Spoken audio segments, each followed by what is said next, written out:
Powered by Arkansas, for Arkansas. This is Inside Arkansas Live. And welcome into Inside Arkansas Live here on this beautiful day here in the great state of Oklahoma. I am John Neighbors alongside Curtis Wilkerson and Andrew Ellis, and thank you as always for making us a part of your afternoon. This afternoon, as we are in enemy territory here at Louis Sports Bar and Grill in Norman, Oklahoma, where we are literally looking out the window and checking out campus right in front of us. We see the Oklahoma football stadium to the campus. Still pretty snowy over here in Norman, but fellas, it's always fun to do live shows. But when we get to go on the road ourselves with the Road Hogs, with Norman and Arkansas and Oklahoma coming on tonight, it's a lot more fun, a lot more interesting, and we get to chalk off another city of the SEC off our list today. Yeah. How about that, man? Yeah, the street conditions here in Norman aren't the best in the world, but maybe a little bit better than John's neighborhood, as I found out this morning. We had a little bit of fun at about 7:30, but no, I'm glad we're here. I've been looking forward to this trip, and I don't know if I'm going to be able to sit here for a full hour and a half staring directly at this OU water tower that's in front of me. But outside of that, this place is awesome. Louis is a cool spot. I guess they're sister restaurants or places with the Garage Smitty's over in Fayetteville. But no, this is a cool place, and hopefully the Razorbacks came to play and all those things. Yeah, we've been in Norman for all of about 45 minutes, so we don't have like we don't have the full report yet. But my initial impressions are fairly positive. I've enjoyed my 45 minutes here. Looking forward to a fun night. I'm wearing the exact outfit I was wearing the day of the Texas Tech game in Dallas. I have prepared accordingly. I've tucked in my undershirt underneath. So if I do have to call the Hogs later, you won't see the belly, which is nice. Yeah, well, that's good because hopefully there's a lot of hog calls in the basketball game tonight for Arkansas because, as we talked about yesterday, don't know what the crowd's going to look like for the Sooners, but we know they're giving away the farm. Like, I basically just like, hey, we're going to pay you if you come to the Oklahoma game tonight. That's how it feels because the team's not very good. It's wintry weather out. It's a 6 p.m. tip. I'm sure there's a wreck at the Bobby Hopper Tunnel. All this stuff that's going to be thrown around for this game tonight. But, being here and, I know that and they haven't played each other in football, but on the basketball side of things, Arkansas and Oklahoma have actually played each other, even though they just now are officially in the same conference. I felt like Arkansas and Oklahoma have played each other more so than most non-conference opponents that Arkansas has played in basketball, especially. We know, of course, we've mentioned some games like with Blake Griffin and all that. They played in the PK 80 quite a few years ago in that game. Great event. Yeah, awesome event. And, of course, the past 3 years, or I should say 3 years, they didn't do it last year, but the year before that, they played each other in Tulsa. And, of course, that didn't go well. But either way, these are two programs that are very familiar with each other. And let's just hope that tonight's game goes better than last year's game where Arkansas lost at home to Porter Moser, which you should never do. Yeah, getting walked down at home by Porter Moser is never a good thing. He's past his Loyola days, where that was an acceptable outcome. And, we talked about those games in Tulsa, and it's kind of crazy that we got more Eric Musselman ejections than we did wins out of that if you're a Razorback fan. So maybe putting this on campus will lead to a better outcome. But regardless of who Arkansas is playing tonight, they could be playing Oklahoma A&T or whatever. They just have to show us that they can come out ready to play a basketball game on the road. Who knows, like you mentioned, what the atmosphere is going to look like. Even with, it's free admission, free pizza for students, $2 beers, $2 sodas, $2 popcorn, I think is all the stuff that they've got going on.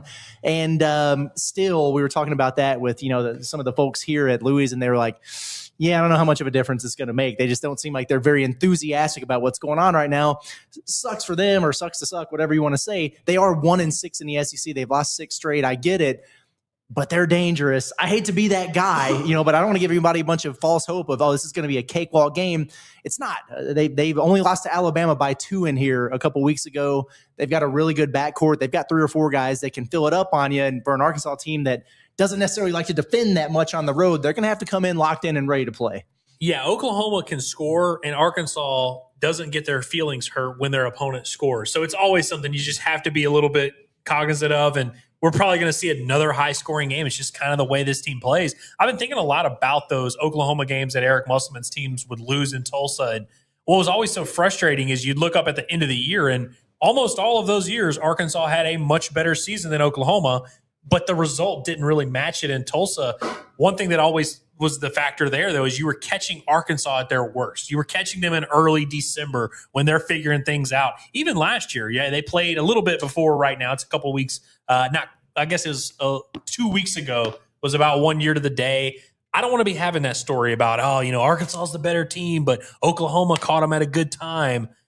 This Arkansas team should have figured out some things by now. I feel like they're better suited, better prepared for this game than they were a lot of those past games where those teams are still finding their identities. Even though we are in Norman, I really don't want to be doing the bit about, this team, they're just going to improve throughout the year, and we'll look back at the end of the year and they'll be good, but they were struggling here. I'm tired of doing that bit with Oklahoma. Let's just beat a team that we're better than. Yeah, that's my thing is for tonight, is this is not any sort of insult towards Oklahoma, but let's just be very honest. Arkansas is a better basketball team than the Oklahoma Sooners. Oh, it's on the road. Yes, it's tough to win in the road on the SEC, but you're not going to have a raucous environment. If you just play a B-plus game, you should beat this team. Like, you should have it. But as we were talking about, as we were driving over here, looking at scenarios, looking at possibilities, it's not out of the realm of a possibility that this Arkansas team starts off slow and gets down big, which is exactly what we don't want to see, because it feels like whenever that happens, I think they climbed back against Tennessee. I think they were down 9-0, something like that. But that was at home. That was a much different scenario. The last thing we want to see in this one is the last time we saw this team on the road against Georgia, where it is something like 19-3.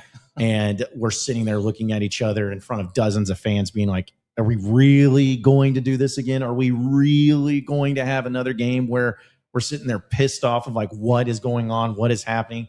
I do not want to go into the final 10 minutes of this game being like, okay, they got it. If you can cut it to 4 by this point in time, nope.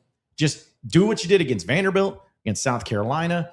Just go out, perform, start fresh from the jump, and look back no further. Just get it going. I do not want to have this thing to where you have a slow start and Cal's got to take a timeout 3 minutes into the game. Yeah. You cannot have Cal calling the 30 before the under 16 timeout. Like, let's settle into the game a little bit. Whatever that looks like whatever Arkansas has to do to get itself ready to play, I'm sure that they probably already have been or getting over to campus about this time to do their shoot around, get into the gym early, get in there, get your shots up, break a sweat, whatever. But when that ball tips off, they've got to have the intensity and focus that's been missing the last couple road games. And whatever they need that to be, if you feel like you've got to speed the game up and play at a frenetic pace, press them, whatever, if that's what's going to get you going. If you feel like, okay, maybe everybody just needs their touches to settle into the game a little bit, dial up some half court sets and run something to get the shot, or the look that you want, but just kind of letting them go out there and then automatically, like you could see in both of those games against Auburn and Georgia, they're kind of back on their heels. They looked a little bit overwhelmed. A-Cuff of all people looks a little bit shaky, and you're just like, oh no. Have to avoid that in this game tonight. And I would even settle for a slow start. One of you mentioned, I can't remember which one of it was, that when we were driving over here, of, okay, well, maybe you get to the first time out and it's 11-10 or something. It's like, yeah, but they seem like they're stumbling out of the gates a little bit, but they're okay, as opposed to just a tidal wave that they've experienced the last couple trips out. I don't think it's going to be that type of environment. I don't think Oklahoma is that type of team that you face at Auburn or Georgia, but anybody who has trust issues with this group when they're on the road, I don't blame them. So hopefully we see something that'll change our minds a little bit from that standpoint. Yeah, absolutely. We talk a lot about imposing your will, and each team and each team has players that can threaten you, and each team has their things they do well. And you kind of go into each matchup saying, okay, this team does this well and that team does this well. How's it going to play out? It really just comes down to which team is able to play their brand of basketball. And I think at home, we always see it's very hard to play Arkansas. Teams are very aware of ways that Arkansas can threaten them. And you can see that in the way that they play. With Vanderbilt, they didn't know what to do on either end of the floor because they were just kind of overwhelmed by the way Arkansas played. And then when you go on the road, you mentioned some of those slow starts. Georgia gets out, what was it, like 19-4 after the first few minutes? I mean, it was like a complete, they were imposing their will early. They were able to get going and feel confident and feel comfortable playing against Arkansas. Same thing in the Auburn game. I don't want to see Oklahoma look as comfortable as some of these other teams have looked against Arkansas. I want to see an Oklahoma team that is terrified of what Arkansas can do to them. Arkansas is the top 15 team here. Arkansas is the team that has real aspirations. as we get closer to March, that motivation and that desperation and that feeling of what you can accomplish needs to be at the forefront of all these guys' mind. Whereas Oklahoma, these guys are already thinking about what they're going to do after college, thinking about, all right, I'm a senior. I'm not making the NCAA tournament. Can I maybe get a deal in the Euro League? Can I maybe see a G League offer? Like, I want Arkansas to make them quickly start thinking about what they're going to do after this year and make it clear your season does not turn around tonight. You're not getting a big win in front of this crappy crowd. We are the better team. We are going to look like it against you. The thing about Oklahoma that you really have to watch here, they don't want to defend. This is not a team that likes to defend. If you look at their numbers, they haven't done it at a high level all year. When they're scoring, they're way more active on the defense. But a lot of teams are like this. They're scoring. They're getting some buckets. They got a little bit of confidence. All right, we'll sit down. We'll play a little bit of defense.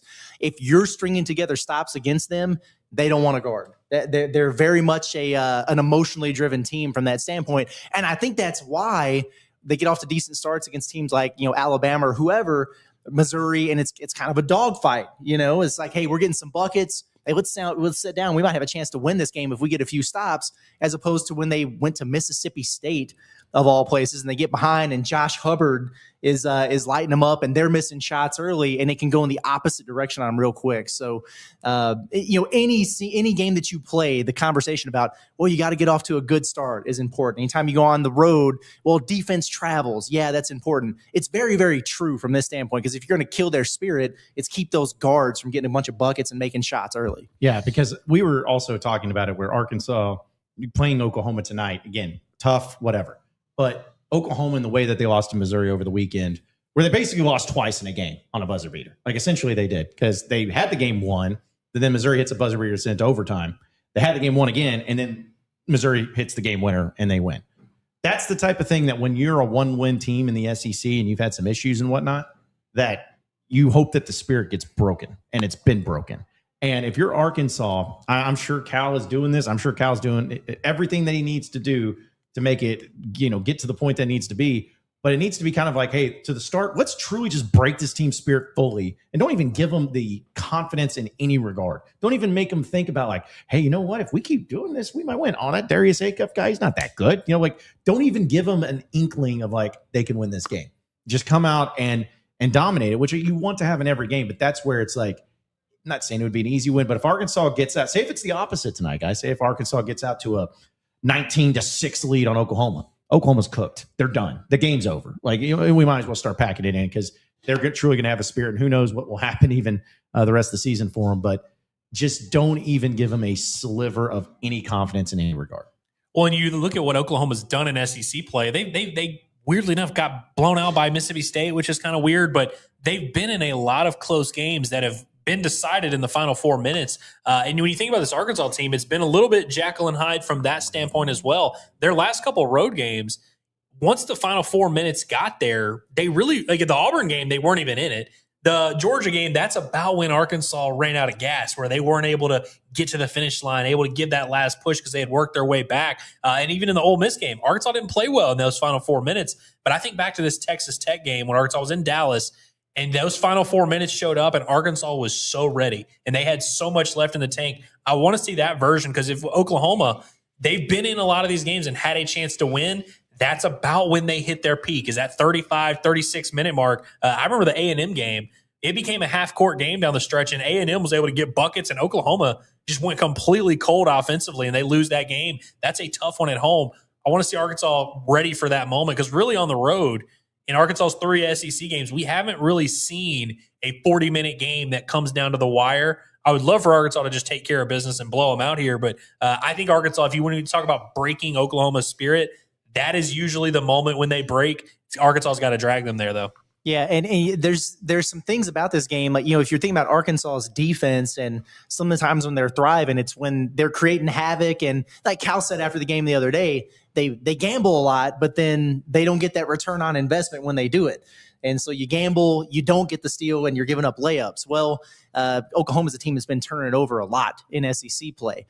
They're giving up a lot of offensive rebounds in SEC play. Now, the question is whether or not Arkansas will go pursue those things. Like Malik Ewan, he's good for it because it means he can get more shots if he gets an offensive rebound.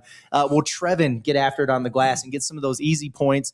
The flip side of it is Oklahoma is not getting many offensive rebounds, and they're not turning teams over on the other end. What happened to Arkansas at Georgia? They turned it over 18 times. What happened with LSU the other day? They gave up too many offensive boards. So everything you look at in terms of this is where Arkansas has got in the past.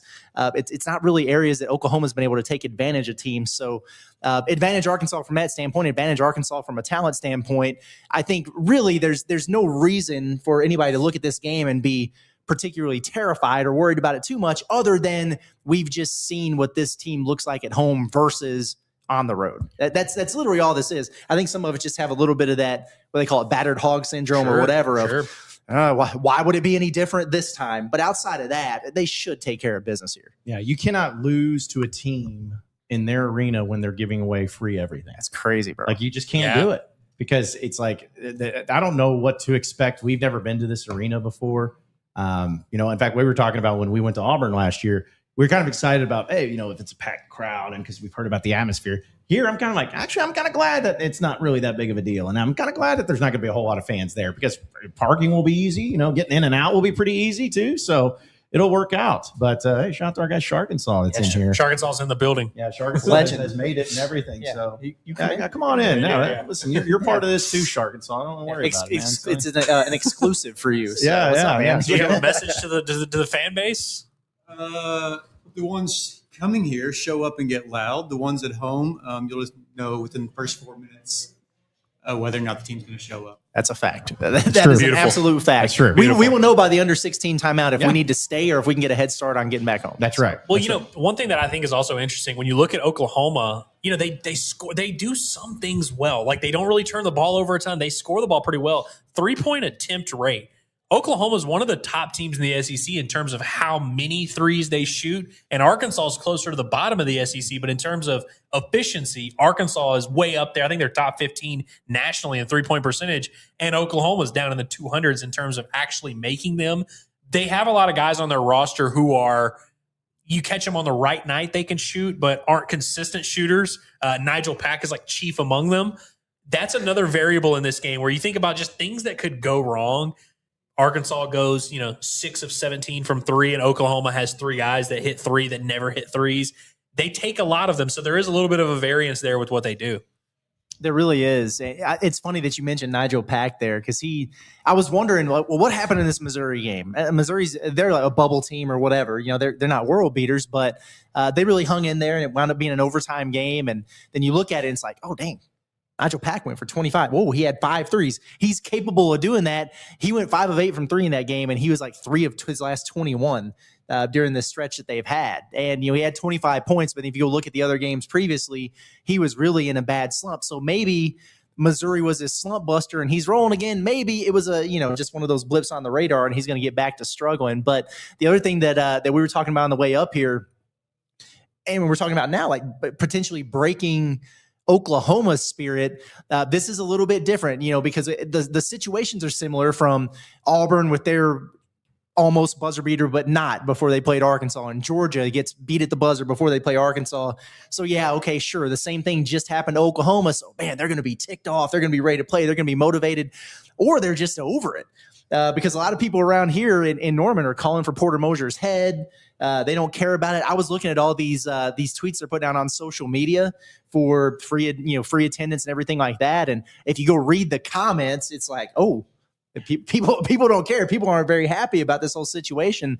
When Missouri hit the buzzer beater, not the one to send it to overtime, but the one to beat them, like I told you guys, you see 4 Oklahoma players who were just kind of standing there after it happened, like, here we go again. And then their point guard got the ball out of the net and chucked it into the stands. And so you just got to wonder, like, where are they at mentally coming back home from this one? You went to South Carolina and got beat up. Like, they got controlled wire to wire at South Carolina. And then you feel like, okay, maybe we're finally bouncing back. And then you lose the way that you did. Sure, they might be extra motivated with some more pep in their step, or they might just be like, the hell with this, man. we're over it. They don't want to face any adversity. They're going to be fragile if they do.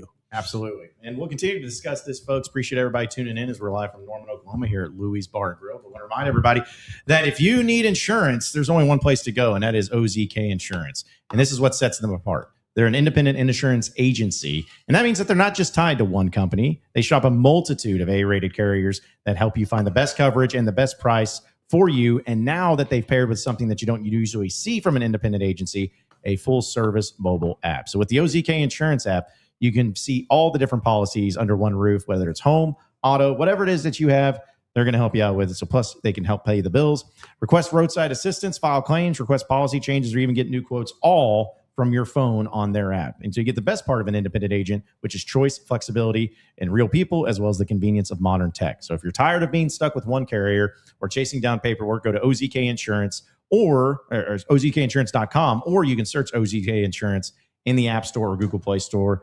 It's a local agency, national level options, one powerful app. That's OZK Insurance. And again, we're live here in Norman, Oklahoma. Never been here before, but again, we're looking at the campus and everything. It's we'll see how it plays out. I'm kind of excited when Arkansas will play them in football, but that'll be another day. But I saw somebody was asking, it's a simple thing of like, slow starts.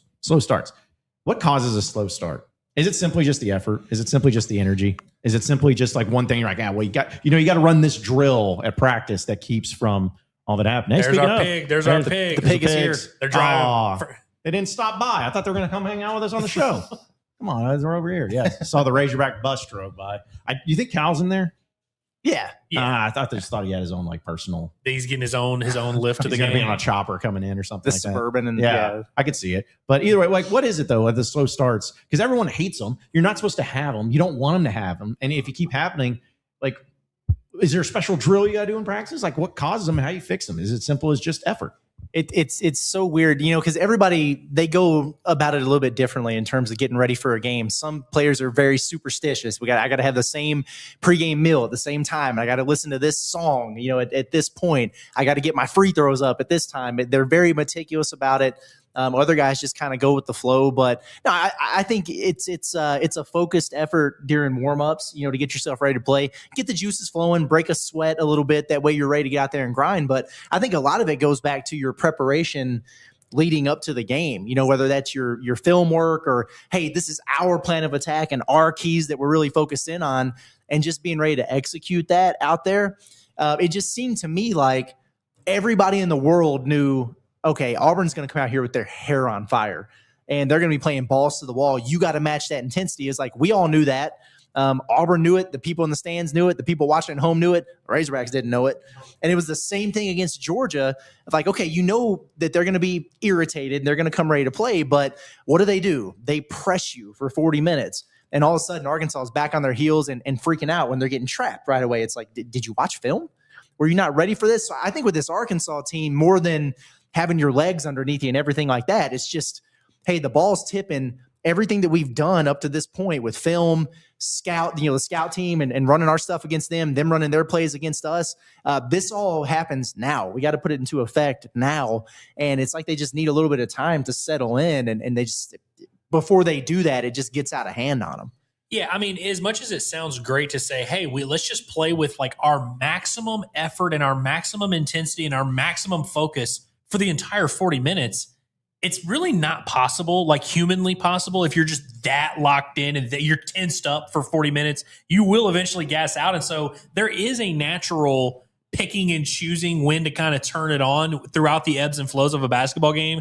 I just think the beginning of the game should kind of be one of those. That opening 4-minute stanza should be a very intense, hey, we have to value the basketball. Hey, we have to fight for these loose balls. And I understand, it's, you're going to need your rest. You're going to have to kind of, you can't go balls to the wall on every single play. But I do think there's a little bit, it's like they need to be punched in the mouth before they wake up and realize what the consequences are. Because every game you kind of know, hey, if you're not locked in on that shooter, he can knock down a 3. But until he hits one in your face, you don't really believe it, because you go into these matchups confident. You're going in thinking they're going to be overwhelmed by us. And so sometimes you just kind of need that reminder from your opponent of, hey, this is the intensity, this is the matchup, this is the pace we're setting. You're either going to meet us or you're going to die. And I think sometimes you need your opponent to kind of threaten you a little bit, so you understand that and you understand the stakes a little bit more. And they can't come in this game taking anything for granted, because if you look at it, it's like, all right, Arkansas is one of the the top 10 offenses in the country, the number 1 offense in terms of efficiency and SEC play in the league, and Oklahoma, one of the worst defenses. They're by far the worst on the season in the SEC. But it's not just a given that you're going to score. So you can't come out there casual and, jacking up the contested 17-footers and settling for threes. Like they've got to be in attack mode, because if you do the things that have made you such a good offense this season, you're going to be able to crack the egg there and score your points in bunches. But they've had, the common theme has been like those careless, just kind of unforced turnovers where you're like, what? That's soft. What are we doing here? The poor shot selection early. No, do what got you to this point. And then on the defensive end of the floor, what I really hope I don't see tonight is that for the first 3 or 4 minutes, it looks like Arkansas is surprised that Nigel Pack and Xavier Brown are good at basketball. You know what I mean? Because like those guys can play. This is not a good team, but they've got good players. I don't want to see those dudes getting buckets, and it's like Arkansas guys are looking at each other like, oh shit, these guys, wow. Didn't expect that in this one. Like, no, that's kind of how it works. This is still the SEC. Yeah. That's the thing. Is like it's amazing how with Arkansas and the way that they've started and all that, so many times that it's looked at as the coach. Where understand, hey, coaches, the buck stops with them, everything stops with them, and all of that. But sometimes he slow starts is just like kind of telling the players, hey, get your head out of your rear end and start taking this like a little bit more seriously. Because I saw somebody in the chat was like, yeah, the reason is because Cal doesn't plan for his opponents. Stop. Like that's not true. That's not a thing.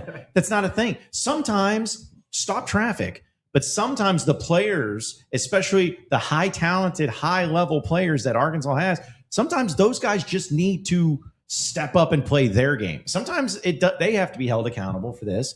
And, the coaches can only do so much as far as through the week, getting you game plan, getting you ready, but you're here, you're traveled, all of that stuff. There's nothing that Cal can be like, what does he do? What's his pregame speech? He's got to adjust it. No, you guys are superstars. And I know that not everybody on this team is going to go in the NBA. I get that. But you have quite a few of them that will be, and you got quite a few of them that'll flirt with it. So enough of this nonsense of people holding your hand and all that. If you want to be a big time player, you got to step up all the time. Like Acuff, Malik Thomas, I'm just calling them out, but I'm like, you guys are here for a year. You got 15 plus games left, hopefully, as a college athlete. So give it your all. Continue to give it all. And from the entire game, and then worry about the other stuff. You're not going to play perfect all the time. But that's my thing. I'm like, this is such a talented team. We have a high expectation. They have a high expectation. The expectation should not be, gee, golly, I hope that you guys, play pretty well in the first 5 minutes against a crap team. No, it's like you should do this. And if you don't, you should be pissed. We should be pissed. Everyone should be pissed. And you shouldn't be sad and sulk about it. Like Cal talks about people hanging their head. Stop hanging your head. You're better than that. Go out there and beat the crap out of this crappy team. It is funny that we're doing this bit right now of like, are they going to be ready to play? It's a top 15 team in the country. Exactly. Right. And they're playing the last place team in the league right now. The problem is, we've seen the stuff away from home, but they just played another team with the exact same record in the league, and they struggle with them at home. So it is the inconsistency with this group, and what you expect to see is that they just continue to get better and better and clean some of that stuff up as the year goes along. And there's something to be said for your 20 games into the season, you are what you are, but that's not necessarily true. We've seen it's not just Cal. Now, this certainly happened last year, different circumstances. We remember what they were in January, but they continue to improve and improve, even as they were still losing games right after Boogie went out. Like they lost to Oklahoma. They were playing better at that point than they were earlier in that streak. And then by the end of the year, they looked really, really good. Even with Eric Musselman's teams, it was the same thing. Slow starts in January. You figure out who you are as an identity. Everybody gets settled in, and then you figure some things out, and you're rolling by the end of the season. You hope that's the case with this Arkansas team, that at some point they shore up the things that they've been a little bit deficient in. You know what you're going to get. You know what to expect a little bit more with them, because it's going to make for a stressful more. This team's going to be fine regardless. They're going to go to the NCAA tournament, and they're capable of doing a lot of really good things when they get there. But if they keep doing this thing with the inconsistency from one game to the next, we're going to be really stressed out no matter what the draw is. We probably will anyway, but it'll be amplified if they don't start to get a little bit more consistent. Yeah, I mean, it just shouldn't take soul searching and, a big song and dance of mental gymnastics to get your team to want to play well. They should just wake out of bed in the morning motivated. And for a lot of those reasons you detailed, John, of like, you want to play at the next level, you don't get to have those ups and downs. You don't get to do the night on, night off thing. And so at least individually, I'd like to see the best version of these guys. But since we're along the lines of messaging of what coaches tell their teams, there is not a game on the schedule that Cal does not go to the team and say, hey guys, this team could beat you. They could really pose some problems for you. We got to be worried about this player and this whatever. So as a player, if you're hearing this every game, and that's the coach's job, is to try and prepare you, you're not going to believe it every single time. You'll be prepared for what you need to be prepared for, but sometimes it does take these guys who are going to have to go out there on the floor. They have to go into that matchup knowing, okay, they're not BSing. Like, these guys can hurt us. And sometimes I think when we talk about the slow starts and what leads to it, I think you do need to see that sometimes before you really believe it yourself of like, oh, wait, I do actually have to play. But I think we should get the closer and closer you get to March, the more and more your default setting should just be playing at a high level and playing championship level basketball. Honestly, like, that's the standard you're trying to reach. That's the standard they want to be held to. That's what you want to accomplish. And that's what Cal tells the team. I think by the end of the year, we can be the best team in the country. We all need to understand what that means. Obviously, you might fall short of that goal, but it's like, if you want to be that best team in the country, there is no more of this, oh, we're in Norman and it's cold, so we couldn't play hard tonight. Cal says a lot in his press conferences or, radio shows or whatever about wanting his teams to become self-led, to where he doesn't have to say so much, like, he doesn't have to do that kind of thing. And I think that's true, because right now he's in that stage of the season with this team where he's like, I love this team, and yeah, we could be one of the best teams in the country, but I'm carrying him across the finish line. We know that he doesn't want to do that, and so it comes a point in time where these guys kind of hold each other accountable a little bit, and they take responsibility for their job and their own assignment. And so subtle signs of that, like Darius Acuff, for example, incredible game against LSU. Like, he put the team on his back, won it for him, and he gets on, the headset with SEC Nation, and like, the first thing he says is, well, I've got to be more of a leader defensively, though, and I've got to be better at guarding the ball. And it wasn't, it's a great game. I felt like I had to put the team on my back. So, no, it was none of that. It was like, hey, I know that I sucked here, and I've got to take responsibility for it and get better about that. That's the kind of stuff that this team needs, I think, to take the next step. And that goes into getting off to better starts in games like this, because, like you said, Cal's telling them what they need to be held, and Chin Coleman's screaming at them in that huddle at the end of warmups and getting everybody fired up. I love watching them do that. Like, they understand the assignment. They just got to go out there and execute it. That part of it is on them. Yeah, and I don't want to call anyone specific out, but I think to the element of that, it's like your true freshmen are the ones that feel like they're the ones that are like understanding the situation a lot more. Where, like, again, I'm just going to name them all, like Trevon Brazile, Nick Pringle, Malik Ewan, all those guys that are older. It's like, you've been playing in this league and in this level for a while. You know what it is. You know how difficult it is. You know the type of competition you're going to have.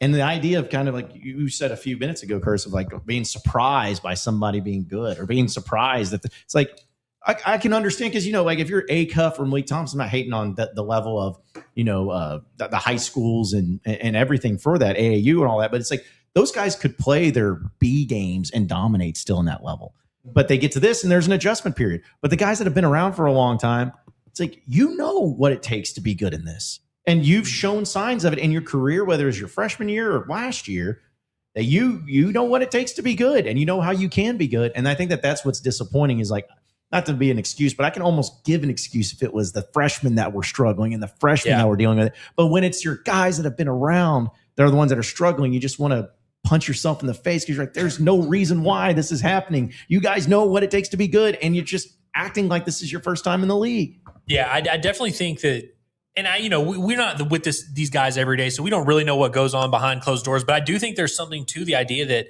it is a little weird that your older guys aren't the ones relaying that message. Those guys, like you said, like Trevon Brazile has been a part of every kind of college basketball game you can be a part of. He's been a part of blowout wins, blowout losses, road losses, neutral site. He's been a part of it all. So you would think he would have his finger on the pulse of like, hey, here's what it takes to win. Here's what it's going to take if you're going to lose. Like, here's what we could run into trouble with. And he'd be relaying that message. But one thing that we always talk about is that what losing teams do is point fingers, and we talk about whose fault it is, and we say, oh, you're good, but you're bad, and you're this. Winning teams, they don't sit there in the locker room assessing credit for the win. They just win as a team. They just all hold themselves to this standard. There's that level of accountability. And like you were saying, you have your players echoing the message of the coaching. So when the coaches aren't there, your players are still holding each other accountable. And when you win a game, you're not sitting here saying, oh, well, we won because Darius Acuff. No, we won because we played the right way. And that's what – and listen, will Arkansas get to that point? I don't know, but that's what you should be striving toward, is this full team culture where everyone's holding themselves accountable. Everyone is vocal. And we'll see.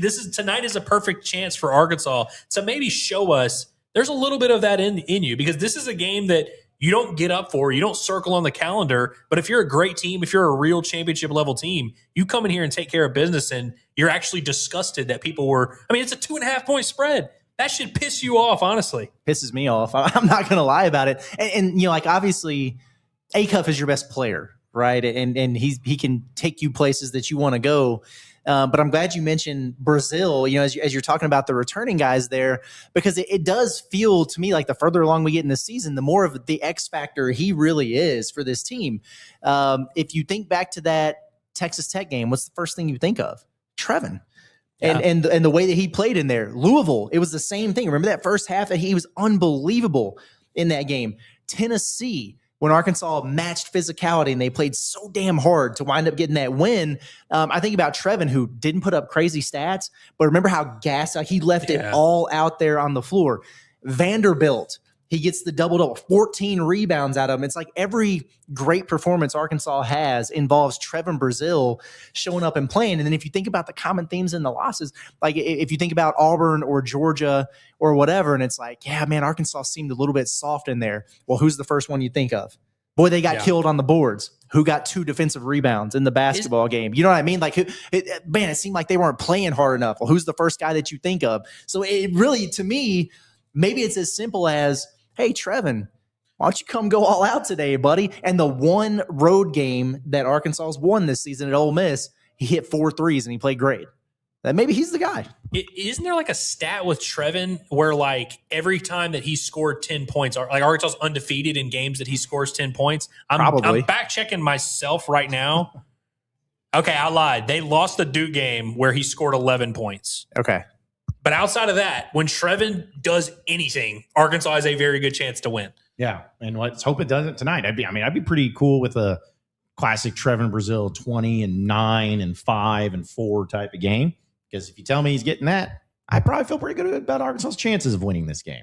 That's for sure. But again, folks, we're live here in Norman, Oklahoma. I got some people that have been in the chat telling us that they're going to be here tonight, and we're going to have some. Good. Yeah, it's going to be awesome. We'll get to some of your chats, folks. A lot of things going on. But I do want to remind each and every one of you, speaking of our guy of Sharkansas, you got to support our guy, Sharkansas, who's here now, actually. And he better not be listening. He better be putting in the work. Actually, that's what he's doing. That's why he didn't hang out with us in our room here, because we're too loud for him, because he's got work to do, because he's got a great company called Mad Labs Code Studio. It's a small independent code studio where they focus on the thoughtful, long-term software work rather than the quick disposable builds. And they help companies and teams move away from these different things like Wix or Squarespace or anything like that. They give a custom solution to make it a lot easier on your business. And the best thing about it is that if you scan that QR code right there on your screen, you'll get a free 30-minute strategy call whenever you say, hey, Inside Arkansas, those are the guys. They sent me over here to you. Whenever you do that or you click the link below in the description, they're going to help you out, and he's going to get you all taken care of. It doesn't matter if it's custom websites, web apps, internal tools, dashboards, system monetization, integrations, all of the things when it comes to being tech savvy. He's the man for the job. So again, click on that link in the description below, scan that QR code right there on your screen for all of you small businesses and teams with existing software. Upgrade it, update it, and get it customized with our guy Sharkansas of Mad Labs Code Studio here in Arkansas. So again, we're live from Louis Sports Bar and Grill right here on campus. And we're before the game's at 6 o'clock. Of course, we'll still have Pot at the Palace post-game show presented by Bet Saris, and that'll be happening after the game. It feels like, I think it is this is the first 6 p.m. midweek game Arkansas's had in SEC play, right? I believe that's right. Okay. Yeah. Great. Glad it's on the road, which actually works out better for us making this trip, because it did make it pretty convenient. Getting down here wasn't bad. Getting back won't be too bad. Yeah, won't be too bad, which is hopefully one of those games to where it was, what was it, the South Carolina game that was like an hour and 40 minutes? Was it that game? Yes. Let's do that. That was good. It was pretty simple. Yeah, no fouls. Yeah. Just a lot of like where they didn't even have an under 4 timeout. Like, just go through it all. Like, that would be the ideal situation here. But either way, we're going to have some exciting things, because it's after. Here's my favorite thing about this, guys, because I know we'll get to the chat.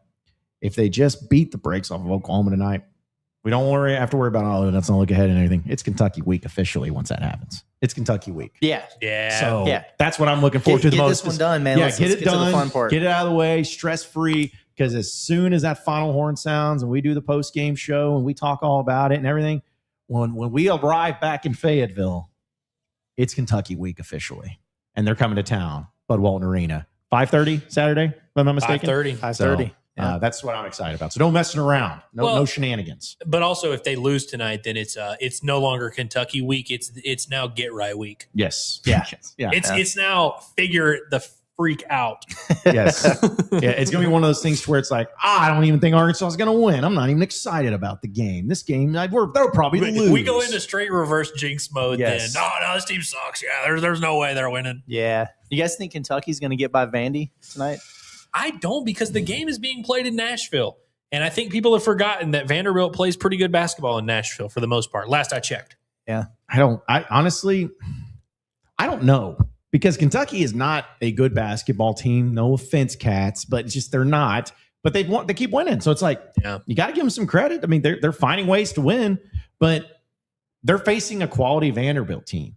And the teams that they've beaten, besides maybe Tennessee, they haven't really been that quality SEC team. So I'm kind of hoping that Kentucky really gets exposed in this whole thing of like, all right, yeah, they won some games against some bad teams, but when they go up against a quality team, they got no shot. So I'm hoping Vanderbilt beats the crap out of them. But in reality, even if I'm not picking them to win. I'm not picking Kentucky to win this game. I just think Vanderbilt's too good. Yeah, I'm not picking them to win either. I hope that they do, though. Like I want them to be. Same. I want them to be rolling and red hot. Coming into Bud Walton Arena, I think that would be good. I don't know what to make of this one yet. I don't know what to make of Kentucky. Like, kudos to them. Like they've won 5 in a row here, and that is not easy to do in this league, no matter what the schedule looks like. But the eye test, I'm not so sure about. But it doesn't matter if you're getting dubs. Like they just keep finding ways to kind of oddly scrap out these wins, and they've done a couple of them on the road. Like the LSU one. You talk about pulling a rabbit out of the hat or something out of your rear end. That's exactly what they did in that one. And then they came back on Tennessee the way that they did and got them. So it's been interesting to see them do that. Vanderbilt is going to be a little bit of a different animal for them to try to guard. So I'm anxious to see what that looks like for Kentucky defensively. And then on the other end, I'm wondering, is Kentucky going to be able to take advantage of Vanderbilt's lack of size the way some of these other teams have when they've been losing here recently? Like Marino is really good. Outside of that, what is that going to look like? Well, Vanderbilt's a lot better at hiding their deficiencies at home when they're able to kind of get out, play at a high pace, score 90 points or whatever. It's like their front court deficiency doesn't really show up in a lot of those games. Hell, even the Florida game, they were in that game because they scored 90. If you score 90, you're gonna have a chance to win. There's been a lot of SEC teams this year where you just look at their record and you like don't know what to make of it. This is a big game tonight for both of these teams, because I think if Kentucky wins, they would then be 6-2, and you would have to look at their record and say, all right, at this point, this is no longer a fluke. You've got 2 real SEC road wins. You've won 6 straight. That's a legitimate thing that we have to pay attention to. And I think for Vandy, if you talk to one person, they might say, I think Vandy's the 3rd best team in the conference. You talk to another, they're like, they're complete frauds. They're not going to make the tournament. They're the 13th best team in the conference. Tonight would be a big prove-it game for them. If they go to 5-3, kind of maintain some semblance of consistency at home, I think you start looking at Vanderbilt in a little bit of a different light. It's a lot of stakes in that game, because whoever loses, everyone is going to make fun of. Because if Kentucky loses, we're all going to just dismiss their entire win streak. And if Vanderbilt loses, everyone will just say, clearly, they're the frauds of the league. Clearly. I can turn on my microphone. At least you guys both have your computer that's able to turn on. That's what I've been dealing with for the last hour here.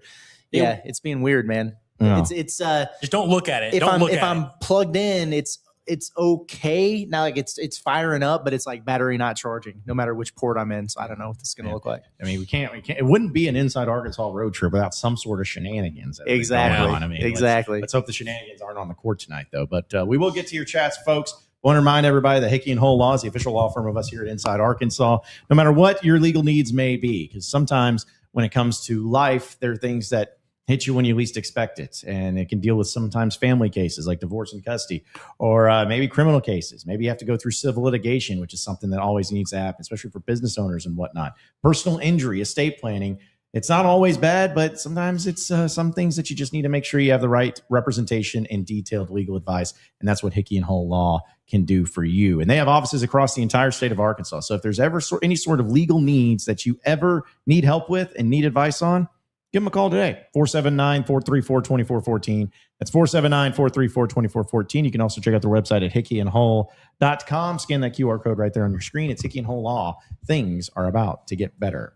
All right, so getting into some of your chats, folks. Appreciate everybody coming in. And I got to do this. I don't have the button, but I'm just going to say it. Shout out to our guy, Logan. Appreciate Logan for the super chat coming in big for a hundo. Well, $99.99. But he says it smells a whole lot like $2 beers and Arkansas covering right now. Ooh, 50 brews tonight, eh? That's what he's saying. I like that. Hey, that'll probably get everybody in the stadium drunk. Challenge accepted. Yeah. Yeah, it's going to be that many people there. Yeah. So, but really appreciate it, Logan. Thanks, man. Appreciate the super chat. Logan, I He's wonder living right. what his action is on tonight's game. Yeah. I hope that's an indicator.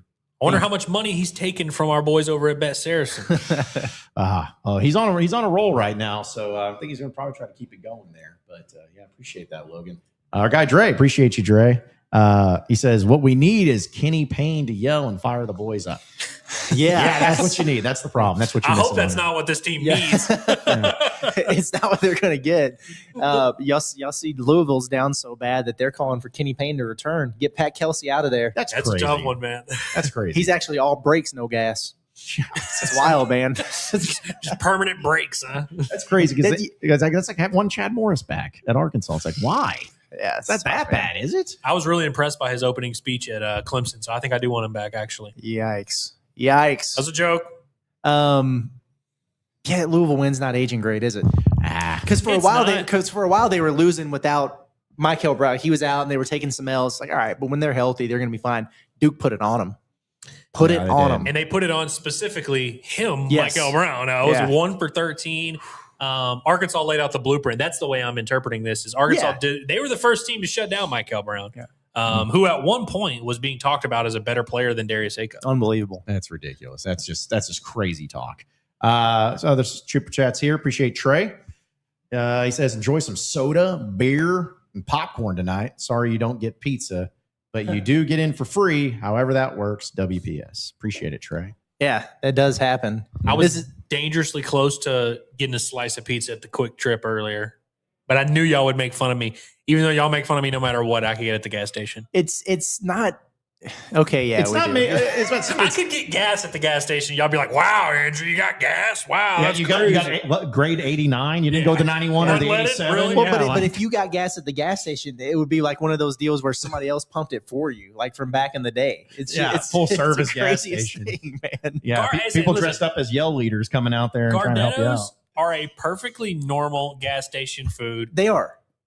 Well, y'all made fun of me for Gardettos. That just tells me that y'all make fun of me no matter what. No, I was just laughing because when you walked out, I was trying to scope out what it was that you got. I didn't know if it was going to be an iced honey bun or a standard Hershey's bar. Or I'll probably get an iced honey bun on the way home, low-key. Well, Lay's regular potato chips or something. I didn't know. But here's the thing, though. Is like it's great because I guess maybe I look at it as because I get the same thing every time I go to a gas station, essentially. Like let me mix it up a little bit. It's like, hey, man, give me a bag of peanut M&Ms and some peanuts or whatever. But it's like it's something different, which is appreciated because it's such a variation. That has evolved over the years. When I was in 6th grade, my mom used to drive me to school. We went to the same school.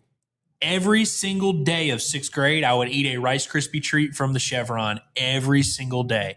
And my mom would go get her Diet Coke refill, and we'd go to school. It was like programmed in me. Hey, but now I've expanded my horizons a little bit. Man, whatever works for you, man. We love you all the same. Appreciate Brown Bag Hog for the super chat. He goes, I think this is the game. They turn around and finally get out to a fast start on the road. I hope so. I like that photo. Yeah, it is a good one. I like that too. Can this be the overcorrection game? Yes, sure. This has been stupid. And, I kind of feel like I'm sitting here thinking best case scenario that they just they kind of keep pace early. Yes. I very firmly believe Arkansas is going to win this basketball game. I'm talking coming out of the gates. But why not? Yeah, just like Arkansas come out and it's 11-0, and Porter Mosier calls a timeout, and like Oklahoma students are putting the bags over their head. And can we have that? Or Mosier just retires, so he just gets his slaves. This is clearly going to be one of those games, unless Arkansas just wins by 5 or something like that. It's going to be one of those things where we either look back and we're like, dude, why were we worried about Arkansas playing this garbage Oklahoma theme of our team? post-game show? Or we're going to be like, how did we not see this egg coming that they were about to lay? I mean, they literally were spreading their cheeks ready for this egg to come out. And clearly here it was. So it's like, I feel like there's going to be a lot of people that feel stupid no matter the result tonight. Also, shout out to Chris Sullivan. Appreciate the super chat. He goes, am I wrong in feeling that the bad teams play harder against Arkansas, but nobody else does for some reason? I think that's one of those things where, as sports fans, we view everything through our lens, and we always think that these things only happen to Arkansas, because there's a lot of things that people think are Arkansas traits that are just like normal sports traits. Like people literally, this baseball season, I guarantee you, people will say, you know, our team, it just seems like we can't really hit the lefties as good as the righties. There's literally not a human being on this planet that enjoys hitting left-handed pitchers. Curtis, you know this as a lefty yourself. Nobody likes hitting a lefty, but it's like you kind of think that you're like, man, that's an Arkansas thing. No, it's not. Oh, we suck on the road in college basketball. It's not an Arkansas thing. That is a very, common thing. So I think it just seems like that. And the numbers also don't really back it up. The notion that like everyone shoots, 52% from 3 against Arkansas, it does happen here and there, but it doesn't really happen as much as you'd think. Right. And like, what would that even mean? So LSU played really well against Arkansas, and they're a bad team. They just got their best player back. So that's part of it. South Carolina, really bad team. Arkansas blew their doors off, when they came to Bud Walton. The two games, Ole Miss, I didn't think Ole Miss played very well until the last 5 minutes of the game when they brought in that Brazilian kid that went nuts. You know what I'm saying? Yeah. And the 2 games they got their doors blown off, those are both NCAA tournament teams. Yeah. So call me crazy. I think that high-level college basketball is filled with a lot of talented young men, smart coaches, guys that prepare, and on any given night, all these guys could lose or win. Is David Patrick on Oklahoma's staff right now? Is he back there? He used to be. Or did he go back to LSU? I will let you know in about 12 seconds. I saw a picture of him the other day. I was like, oh, we're going to see him soon. Yeah. I can't remember which one he's at. I thought he went to Oklahoma after the situation. He did directly after. But he was. I think he was at LSU last year or something. But he might be back. Yeah. No, yeah, he's the associate head coach at LSU right now. LSU. He went to Sacramento State for 3 years. Yeah. So he was in Fayetteville this past week. Yeah. Dang, that makes me mad. I didn't even think about it. For some reason, I thought he went back to Australia or whatever. He was Australia to Arkansas to Norman to Sacramento State for 3 years, where he was the head coach, and then I guess got fired at Sacramento State and now is at LSU. Okay, that's how a James Bond villain lives right there. Like just going to different places like Sacramento and Fayetteville and Norman and Australia. It's like all in the mixture there too. So Stewie, appreciate super chat. Shout out to my brothers sitting behind you. There's another. Okay, so this is. Yeah. Can you guys turn around? Shout out Aaron and Allie, congrats on the engagement. He's my brother sitting right behind you. He's a big Hog fan and wishes all y'all streams. Should we just turn around and not really look at him? Hey, congratulations on the engagement. You guys look great. Yeah. So did that work for you? Good luck with your nuptials. Yeah. That's it. We ruined that. Read the fine print. I think that they were in mid-chew. Like we were just screaming, hey, what's happening? Like freaking out on it. So that's awesome. Yeah. So congratulations though. You get to spend your time in Norman, Oklahoma, hanging out watching the Hogs play. Yeah, what a way to roll. I was about to say something else. Yeah, I was about to say, let's be nice here. We're still we know where we're at here. Shout out to Shark and Soft and Super Chat. Appreciate it. He goes, Ellis, I literally got Garettos at Buc-ee's this AM. Hey, so that's a solid order, man. Buc-ee's. That's a place where I never come out with the same thing twice. I always change up my order at Buc-ee's. Yeah. Well, I'm trying to think of where Shark and Soft. So he's Austin, right? I think Austin to Norman. I guess there's Buc-ee's in North Texas. Yeah, there is. Okay. I don't know where, but I know there is. I just assume there's Buc-ee's at every area of Texas. When's that one in Benton gonna be done? probably the same time when they finish I-49 all the way straight down. Like it's probably never going to happen. Same day that light rail is going to get put in Northwest Arkansas. Golly, yeah, just like all the stuff that they're like, hey, we're doing this. I'm like, okay. It's not about the Gardettos, all right? It's not. I promise it's not. In fact, when we were with Curtis, you were just cackling in the front seat when I got back to the car. I was like, what's going on? Because we were both out there, and it's like, man, he's really making a business decision right now. I did take a walk. And when you came out, I'm studying you, and all I can see is that bag. I thought it was some proud. I was like, he's really walking out of here with some rolled golds or something. But no, the Gardettos is a good choice. Well, I don't rolled golds would have been a baffling move. Don't feel shame by it because we all know, because that's the thing is like Ellis comes out there, he's got a smirk on his face. He's like, he knows we are paying attention and looking.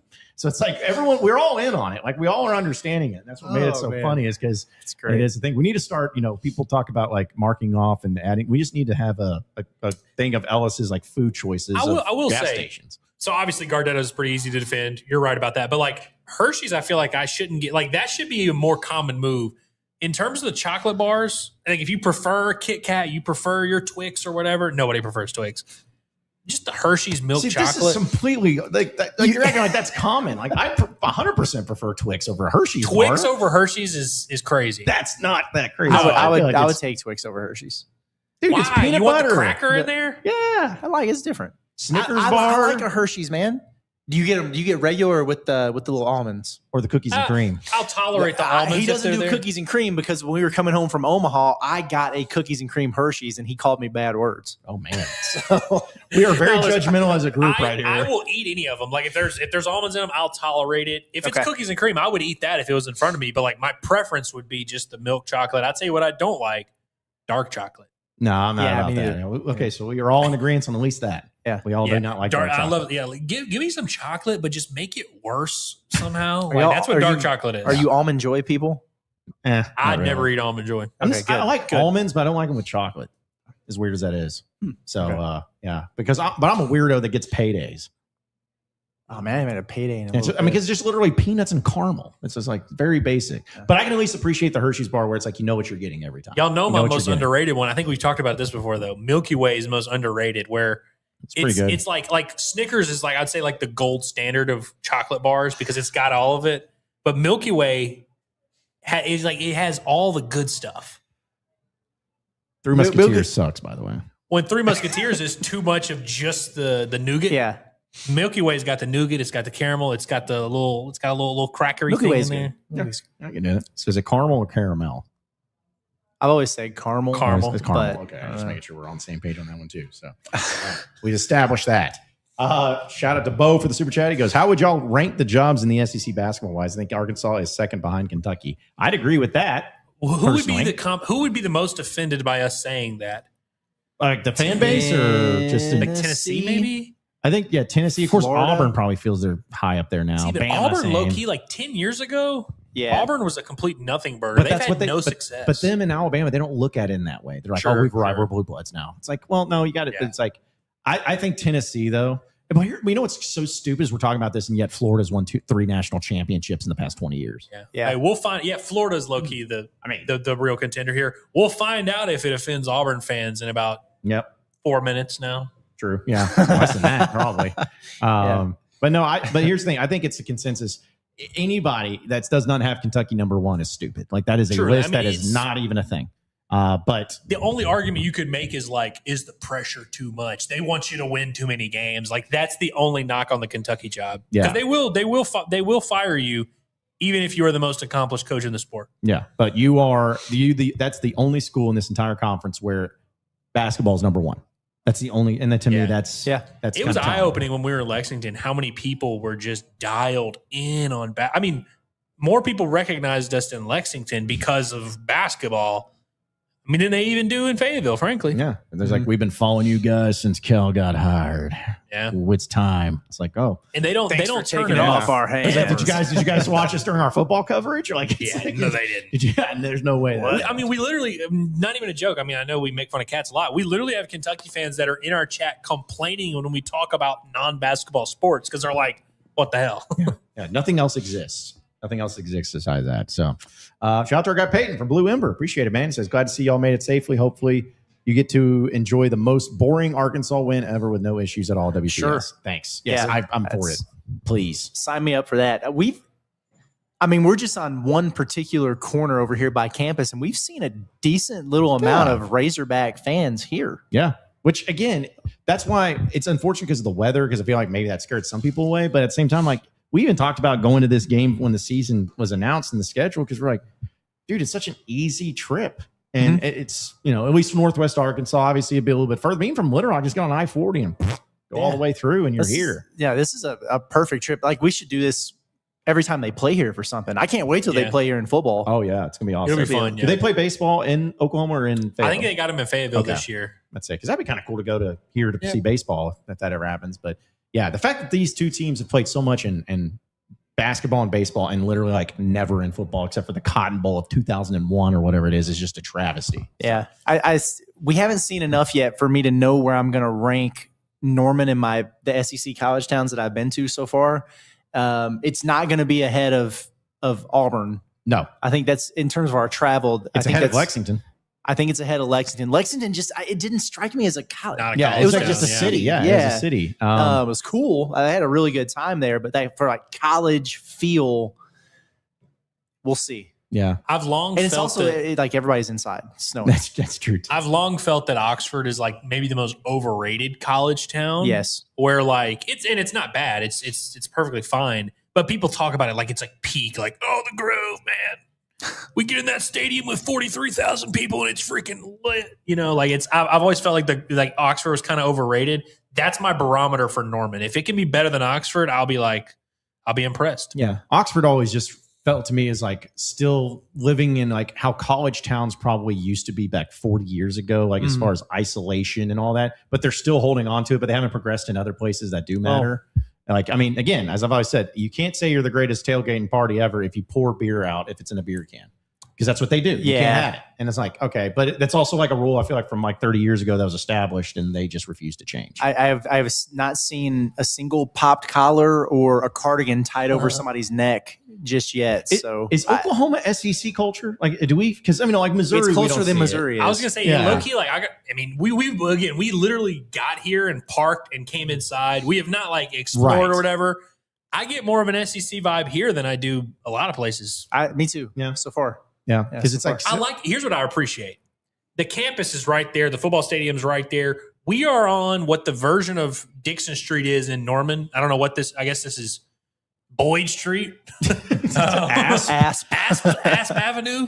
That's their Dixon Street or whatever. And you're walking distance from the football field. Yeah, which I wish was the case in Fayetteville. Like I wish the campus was like a quarter mile closer. Yeah, because like the Razorback Stadium, actually, even Bud Walton Arena is not too far, but it's like too far to walk. The athletics and then Baum is like you could not be further away on a campus to going to the downtown area. It's like, I know, of course, shout out to our boys over at Foghorns where you can just walk across at Baum and everything, but it's like, sure. It's great. But it's like, to go, and it's not like it's a long walk back to Dixon Street, but it's, it's a hike. It's a little bit of a hike. You cannot attend an Arkansas baseball game and then walk to downtown Fayetteville. Yeah. You can't. You can't really attend a Bud Walton game and walk to downtown Fayetteville, especially not in weather like this. But like, I could see people flooding from the football stadium over here.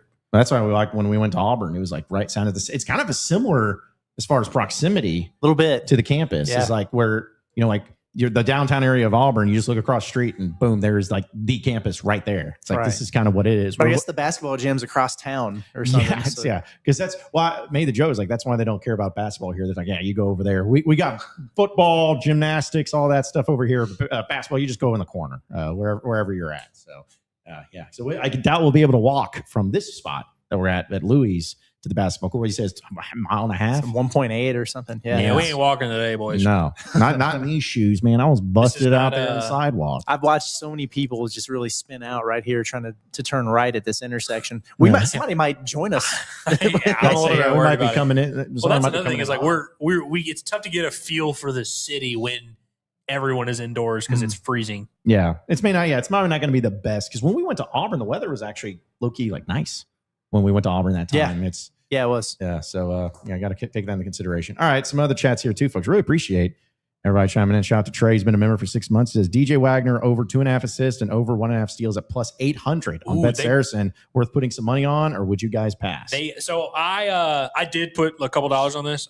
It was plus 1,000 when I did it. So interesting. The sharps have affected the line. Yeah, I mean, I don't hate that at all. Yeah. DJ's been doing the thing quite a bit where he'll get 2 or 3 assists and no turnovers.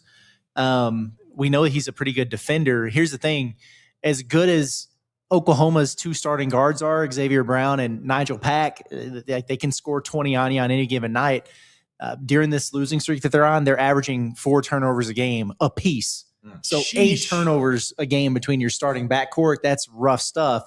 So, yeah, why not get a couple steals? That's Malik very Thomas interesting. will. Because I think both Arkansas and Oklahoma are like bottom 50 in the country in turnovers for the season. Yep. That is interesting. They've been crazy. coughing it up lately. Yeah, I was looking at them on KenPom, and I was looking at some things. And I was like, yeah, like they're not very good, but why are they 1-6? And then I clicked the little button that said conference only, and I was like, oh, okay, It fell off of a cliff. Got it.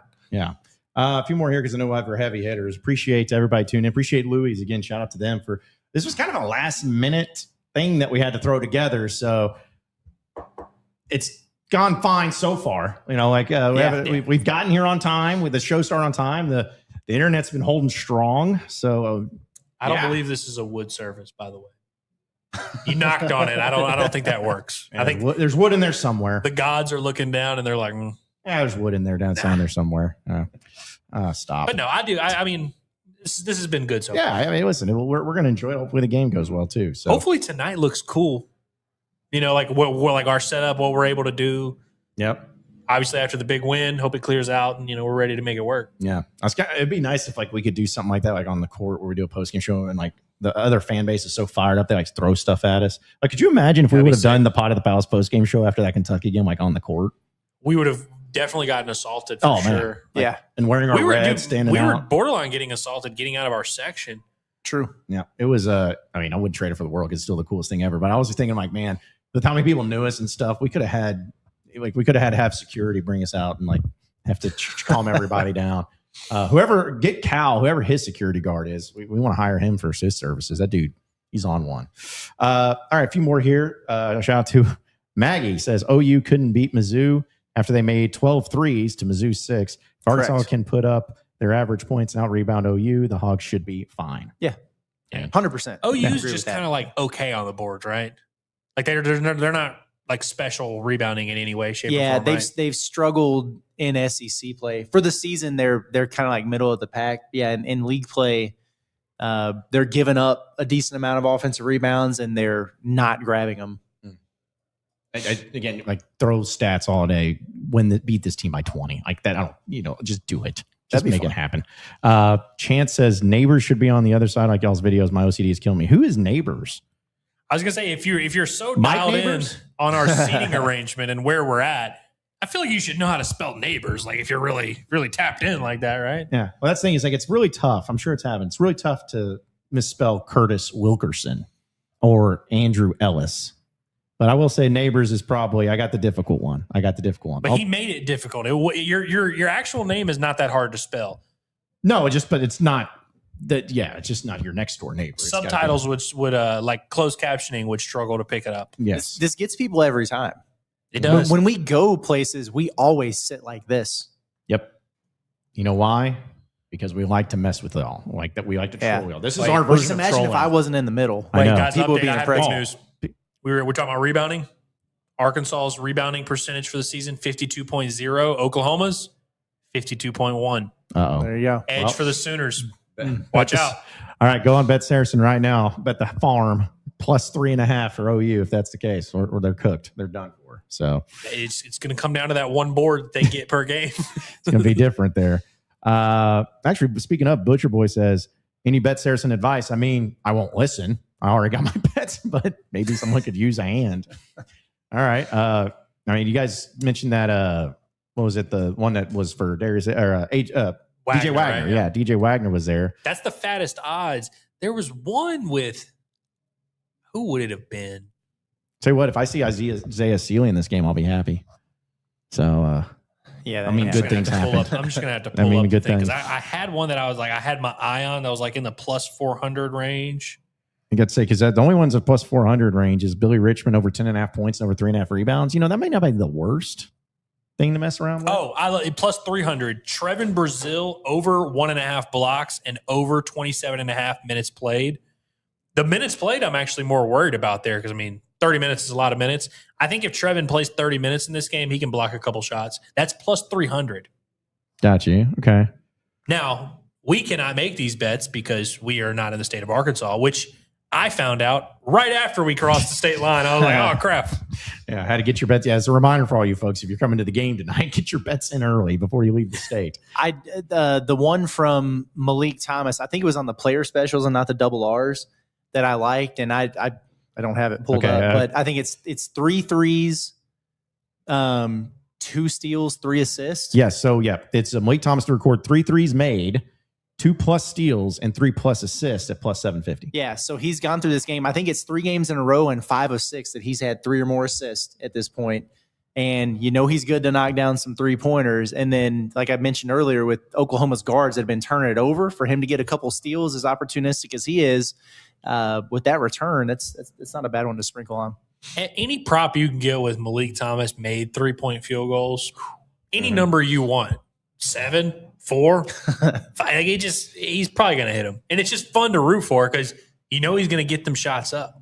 Yep, Although absolutely. he does this thing where he'll make like 2 or 3 early and then kind of just stop taking them, and he'll finish the game like 4 for 6, and you're like, damn. Yeah. You could have taken 15 and we wouldn't have yelled at you. Right. I was laughing because I saw that Nick Pringle to record 10 plus rebounds at plus 850. It's like Nick Pringle gets 10 plus rebounds. That should be tonight. plus 7,500. Yeah. If he plays 10 minutes tonight, that'll be impressed. And it's considering. But if you think a Hog player records triple double tonight, plus 2,250. I will say, obviously there's technically a chance one of these teams blows the other out. I don't think that's really a factor here. I don't think Arkansas is going to win by such a margin to where they wouldn't play their rotation guys. You know what I mean? Yeah. I do. Because, dude, think about it. Even the scrubs have only gotten in a handful of minutes across the whole season. Mm-hmm. Even the games they've won by 45, they'll only play the scrubs 2 minutes. Mm-hmm. Well, I was thinking because I think every year Arkansas has one game, even in their weird games, they have one team that they beat handedly on the road. Like last year, I guess I say handily. Wasn't it Texas that they kind of just handled on the road from beginning to end? Got them pretty good. Yeah. Vanderbilt, they beat pretty good. And then the year before that, that was kind of a bad year. But I remember them going to South Carolina a few years ago and just beating the crap out of them. I remember them going to Georgia with Stanley Mude and beating the crap out of them. So it's I'm not saying this will be for sure the game, but I could honestly see it be hey, this is the game where it all goes right for you on the road and you take care of it. I would love for that to be the case. I'd like for it to happen at a different game where you still win tonight and then you beat the crap out of Bama or Florida. But sure. Yeah, we'll take those into consideration too. So, all right, just I tell you what, we'll get to our heavy hitters and then finally get to some of your chats and we'll wrap up. Appreciate everybody tuning in. But before we do that, we'll tell you about our great sponsor of our heavy hitters. It's HD Roofing and Construction, because as we know, storms can hit truly unexpectedly. As well, I think you probably expected the snowstorm to come through Arkansas. At least you should have.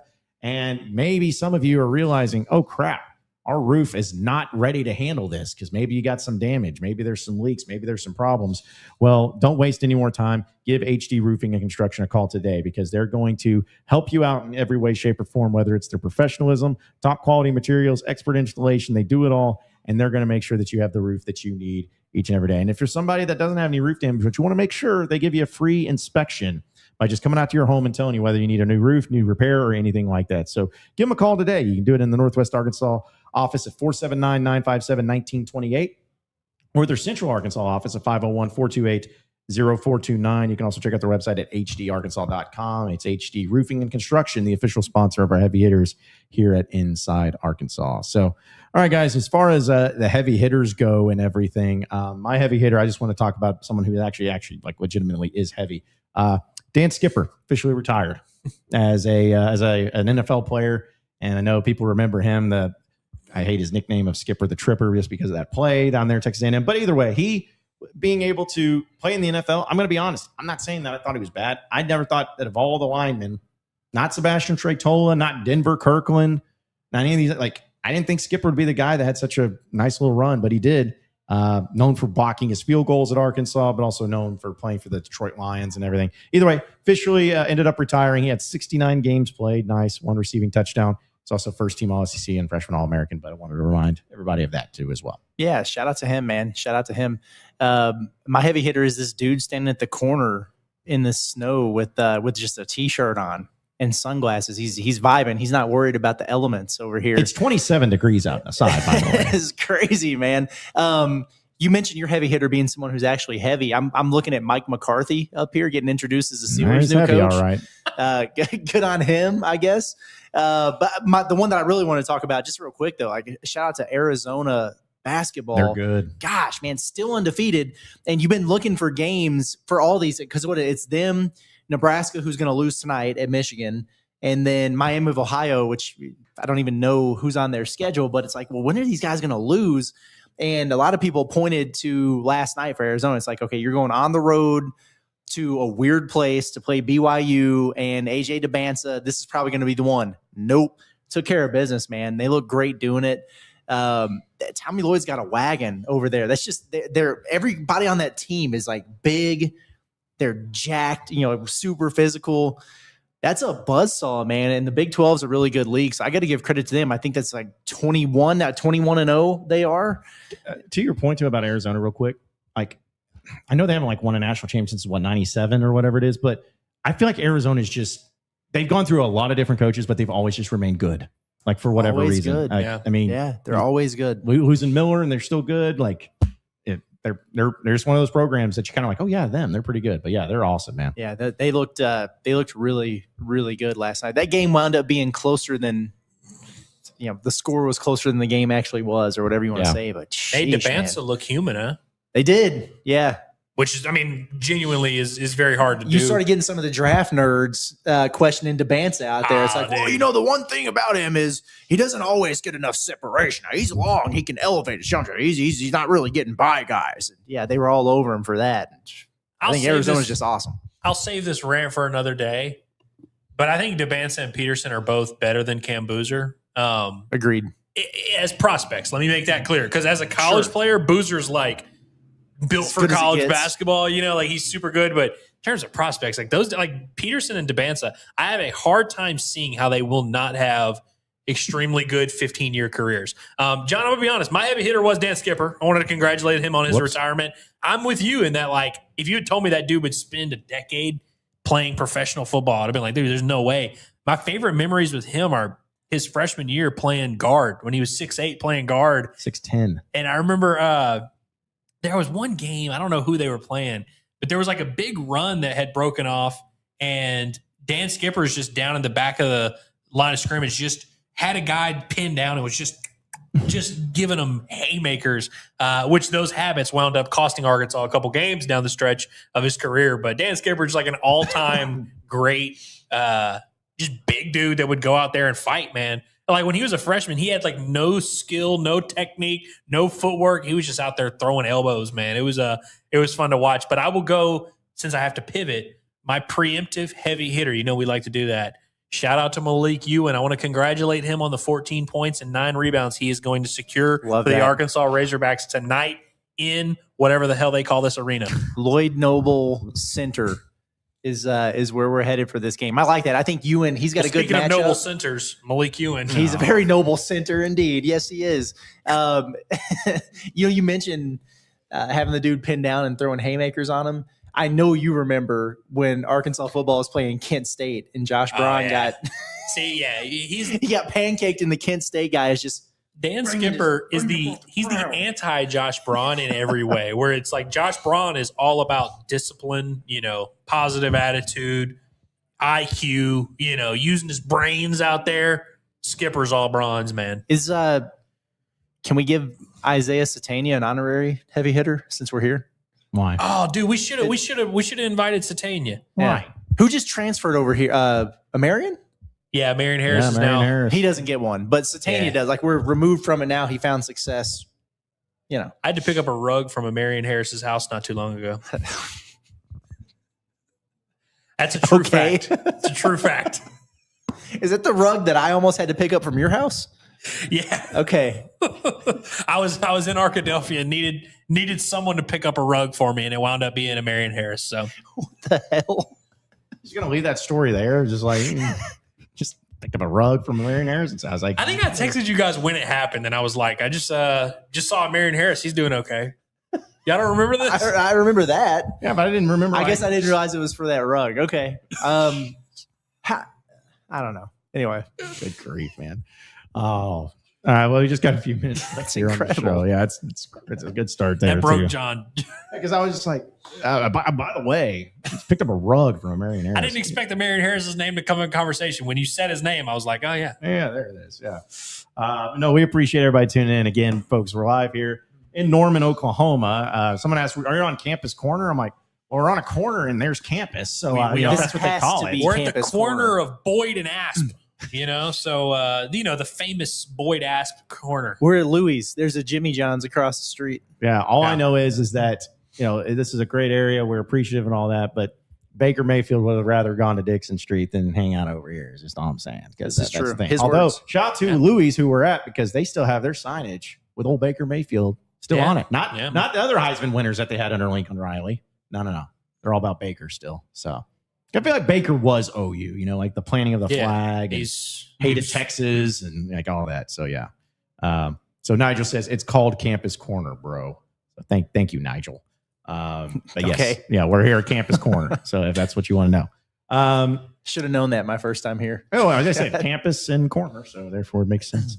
All right, a few more here before we roll out. Look at this. Lou Gig'em Rise says WPS and changes picture to Love Andrew's that. picture. Also, that's the Good. picture of our power rankings. Yeah, I noticed that. You got 6, 7, and 8 right there. I can see my rankings It's back pretty there. good. Yeah, he was. We both had A&M at number 1 in our power rankings, just because obviously they're the number 1 team in the league. We don't actually think they're that good, but like, what are you going to do? Tell the 7-1 team that they suck? Yeah. So we had them number 1, and of course, Luke Gig'em was like, "Man, these rankings, Love these are them. really sound rankings." You guys did your homework. I love Yeah. that everyone who points at a ranking list, whether they think it's good or bad, they are basing that opinion off of one specific piece of the ranking. Yeah. Well, I was going to say, is that your preferred picture that you like being used of you? I mean, I don't know if I have a preferred picture because I don't like looking at myself, but It's the only one I have. So if I put them on a thumbnail, it's that one.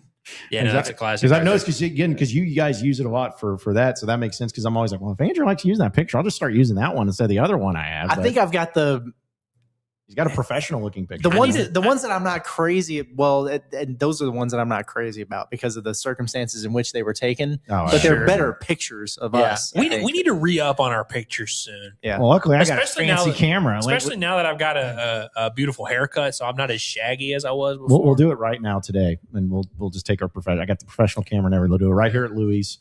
Good backdrop. Make it happen. Do you remember when we were still working at Hog Sports and we were out at fall camp football practice that Yes. day, and Biddy was like, "Hey, I'm gonna take pictures of you," and he was like, "Hey, act like you're not expecting it, like we want this to be candid." And I'm like, "I know you're taking a picture, Well, 'cause right?" there is a picture of us where we're just like turned around looking right at him. But yeah, he took one of me inside the stadium, like when I first got hired at Hog Sports, and I had like the short hair and everything, and that picture lasted me like 4 years of my profile. He should have just not told you that he's taking a picture of you if he wanted you to act like there's not pictures being taken. But I guess that would have been weird if he didn't tell you that he's taking pictures. Because then I would have had to, if I noticed though that he Yeah, was you doing it, got I would have had there. to contact him and be like, "Where is this going?" Yeah, but contact Is it- HR over there. Be like, this guy's taking pictures of me at the thing. So, all right, real quick. Jerry says, I'll be at the game. Nice. Hell yeah, Jerry. Cool. Yeah, see you there, Jerry. Hit us up. We'll be around. Shouldn't be hard to find us, frankly. Yeah, it stinks that both teams are semi-red. Yeah, that is true. It's We one won't of be able them. to just tell right away about all the Razorback fans until the game starts and they're loud. Yeah. Well, I assume, of course, I don't know. Here's the deal. I don't want to start making assumptions, but I'm like, if the crowd's going to be as bad as what people are making it out to be, the Razorback fans usually gather behind the bench. It's where the high rollers are, behind Arkansas's bench. So if there's open seats and you're a Razorback fan, maybe go over there and just call the Hogs. You don't want to be like calling the Hogs by yourself. You could almost and all turn into that. a neutral site game. Yeah. Yeah. Might go over there and hang out behind the campus there, or A behind the wolf bench is there. only as strong as the pack, That's You got what to they get in say. the pack. I've always said that. All right. Well, guys, This was fun. Any final thoughts before we roll out of here today from what was a entertaining and informative and educational show for all intents and purposes? I'm glad we're here. We've got Yes. some time to kill before the game, so I'm looking forward to getting something to eat. I'm getting hungry, but just kind of checking it out, seeing what Norman has to offer. And we're looking forward to the game and then the Pot the Palace post-game show afterwards. Make sure you tap in with us for that. We should get started pretty quickly after the game ends, but give us a few minutes. It's going to kind of depend on where we're able to set up shop and everything. It's a new place. You got to exactly. We got to get the lay of the land, but we'll have it figured out. We'll be rolling, and it should be hopefully celebrating a Razorback win. If not, it's going to be just we're not even going to talk about that. Yeah. Win, lose, or draw. Just make sure you hang out with us tonight, and we have officially begun the process of storming Norman. That's right. I saw someone making a joke about Norman Bates Hotel, and I'm like, we got to stop this, guys. Come on now. Oh boy. Real quick, who's the most famous Norman? Norman Osborn for sure. I knew you were going to say that before. I don't even know why I asked. Do you know who Norman Osborn is? No. He's Green Green Goblin. Goblin from Spider-Man. Willem Dafoe in the Spider-Man movies, Yeah. But I just asked because I'm like, I know. But it was even quicker than what I thought. I was like, yeah. So anyways, doesn't matter. We're here in Norman. We're right here, boots on the ground. Appreciate Louis for allowing us to do the show here. This is an awesome spot. So if you're needing a great place to come in and hang out pregame, this is the spot to do it right here close on Campus Corner, apparently. And you can come and check it out as well. But we'll be at the game. Pot the Palace post-game show. Be sure to subscribe to us here at Inside Arkansas. Check out all of our audio podcasts wherever podcasts are found. And be sure to follow us on social media at Inside Arkansas as well. Now, do it for us today. For Andrew Ellis, Curtis Wilkerson, intern Cameron. I'm John Neighbors. Same sports show, same sports channel tomorrow at noon. Have a great rest of your day, everybody. We'll see you tonight at Pot the Palace post-game show presented by Bet Saracen following Arkansas and Oklahoma.